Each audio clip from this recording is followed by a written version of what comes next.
first of all, I want to say congrats on the show. I thought it was just really something special. I just want to begin by asking sort of, how do you get involved with this? Like, are you familiar with the film, and does that make it any easier or harder to say yes to the show?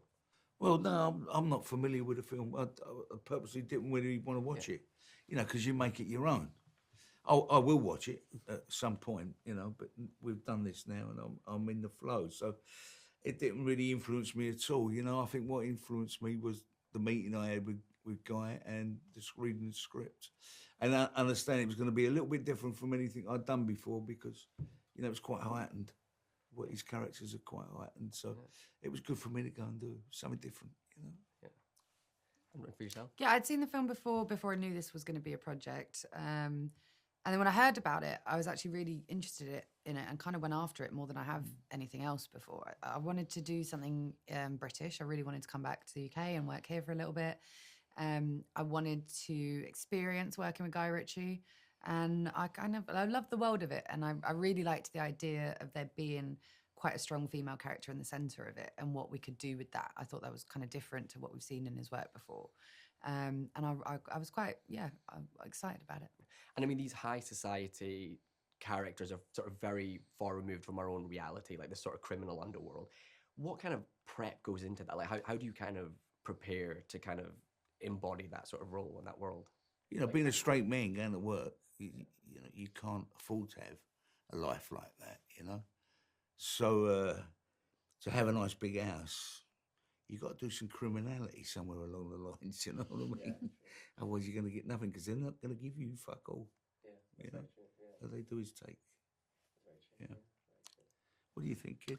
Yeah, I mean, you can take little bits of all these characters from everyday people as well. You know, there's enough of them in there that you'll have a scene where they're doing something extremely violent and scary, but then they're also telling a joke 2 minutes later, and that's kind of relatable. And cuddling their kids, and the relationship with father and daughter is quite universal. And we try and show that on the show, that, you know, Eddie's relationship with his family and our family, it's kind of a story of two families at the core of it. Absolutely. And that's quite easy to kind of tap into because it's interesting.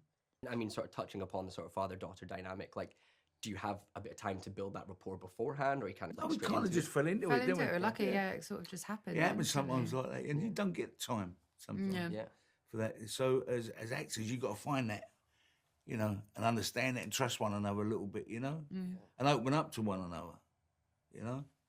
And that was really easy, actually. We found a good rhythm together, which is nice. And you never know. You could have been, don't push it, very awkward. Right?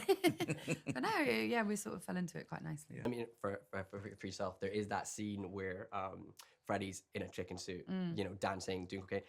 Were you there for that? And is it hard to kind of keep a straight face when you're sort of trying to watch that happen? And, you know, it's a very serious moment for the character. Yeah, I mean, I'm in the scene, so I was definitely there for it. But we shot it over 2 episodes. It's at the end of Ep 1, at the beginning of Ep 2, so we spent twice as much time on it as you normally would. And at first it's kind of funny. We thought it was going to be silly, but it very quickly gets quite dark and intense. And I just really admired Dan's balls with it. He really kind of goes for it, and he took himself to a really deep place.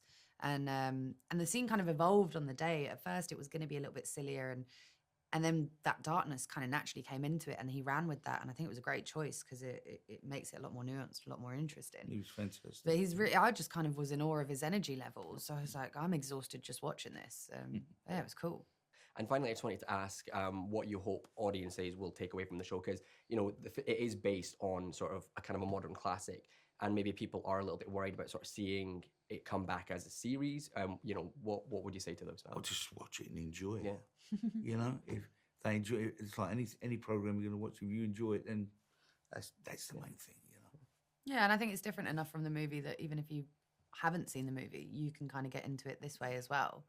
I think it's quite exciting.